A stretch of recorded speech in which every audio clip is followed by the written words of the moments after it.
Sewing with Sherpa can feel intimidating at first. All that fluff and shedding might make you hesitate a little bit, but I'm going to share 5 essential tips that are going to completely change how you work with this cozy material. Once you know these techniques, you're going to be creating beautiful, professional-looking Sherpa garments with confidence. So, Sherpa is a heavyweight knit fabric that's basically a vegan alternative to wool. It has this really soft, fluffy pile on one side and then a smooth knit on the other. What makes it unique is its construction. Twisted yarns are knitted into the fleece fabric and then they're brushed to create that really amazing texture that we love. You'll see it used as a fluffy, warm lining for collars and cuffs, or for entire garments like sweaters or jackets. Here's the first tip: choose a simple pattern. One of the biggest mistakes I've seen people make with Sherpa is choosing a really complicated pattern. When you do that, you end up with a lot of extra bulk that just looks kind of weird and puffy. You'll want to look for patterns with clean lines and minimal shaping. So think semi-fitted designs without a lot of complicated details. Skip anything with gathers or pleats. The extra bulk of Sherpa means that those intricate details are just going to give you a headache and they're going to look really odd and kind of bunchy.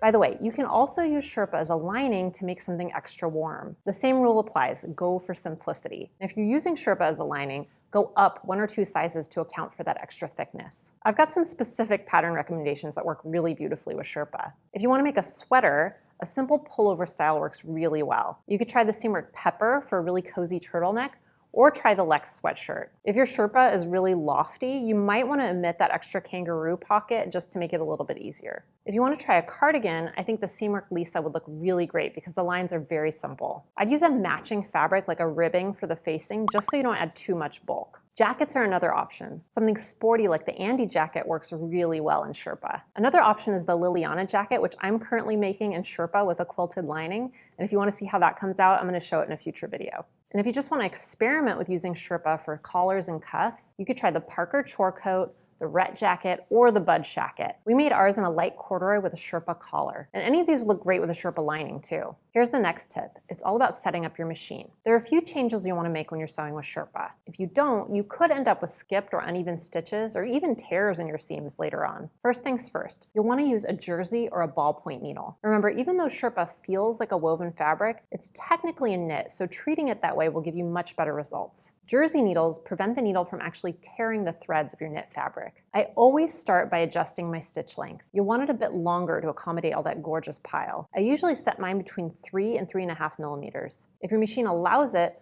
try reducing your presser foot pressure by about 25%. This helps prevent the layers from shifting around while you sew. Now here's something that will really help. Use a walking foot if you have one.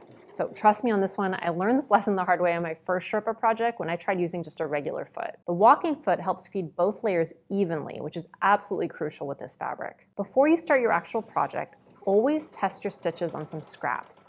I like to use a stretch stitch or a narrow zigzag. They both work really beautifully with Sherpa. Play around with your tension settings using a double layer of fabric until you get it just right. Here's an example. This piece is sewn with a regular foot without adjusting the stitch length or using a zigzag. And this one is sewn with a walking foot and a long, narrow zigzag.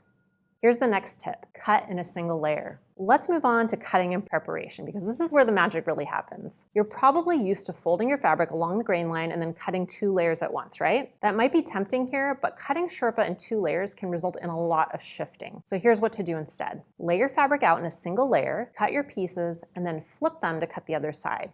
Cutting in a single layer is going to save you a lot of headaches. When you're laying out your pattern pieces, pay attention to the nap direction. Run your hand over the fabric. Notice how it feels smooth one way and a little bit resistant the other. All your pattern pieces need to face the same direction for a professional look. Otherwise, you might notice that one side of your garment looks slightly different in shade or tone or texture than the other side. Instead of pins, I love using pattern weights.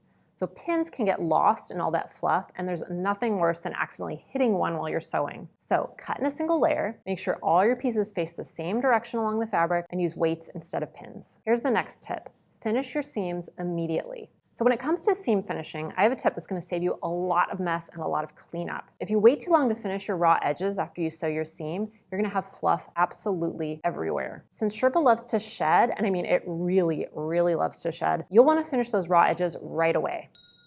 I always keep a microfiber catching bag nearby while I'm sewing, and a lint roller is absolutely your best friend during this process. When you're pressing seams, you also need to be super gentle. I always use low heat and press from the wrong side whenever possible. One thing I like to do is cut a little pressing cloth out of any leftover scraps of Sherpa. I then place that on my ironing board, and gently press. So this helps protect the nap of the Sherpa from getting flattened when you press. Now, about finishing those seams. Think about minimizing bulk as much as you can. So that means nothing that's going to add extra folds or layers like French seams. Instead, I found that serged edges work beautifully. If you're working with straight edges, a flat fill seam can really work well too. For hems, forget about double fold. There's already enough bulk there. I prefer single fold hems with a clean edge finish. You can even use hem tape or bias tape to cover that raw edge. Just don't want to add more folds to the Sherpa. Here's the next tip. It's about maintaining your Sherpa garments. Let's talk about caring for your Sherpa creations, because I want these pieces to last in your wardrobe. If you're not careful with washing, not only can you damage your new Sherpa garment, but you could end up with fluff all over your other clothes too. I don't know about you, but I have enough fluff all over my clothes from these guys.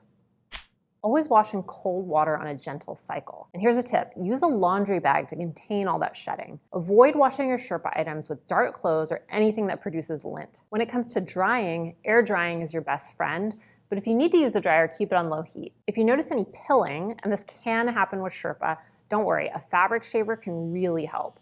Just be gentle and go slowly. For stains, I've discovered this amazing trick. Mix warm water with a tiny bit of dish soap and a splash of vinegar. And just remember to blot, never rub, and always test on a small hidden area first. It works great. When it comes to storing your Sherpa pieces, try to store them flat if you can. Heavy items really shouldn't be hung because they can stretch out of shape. So I love using breathable garment bags and always make sure to keep them away from direct sunlight.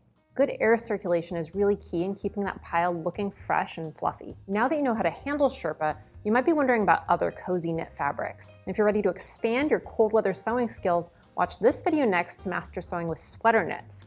You'll discover how to create professional looking sweaters in just a few hours.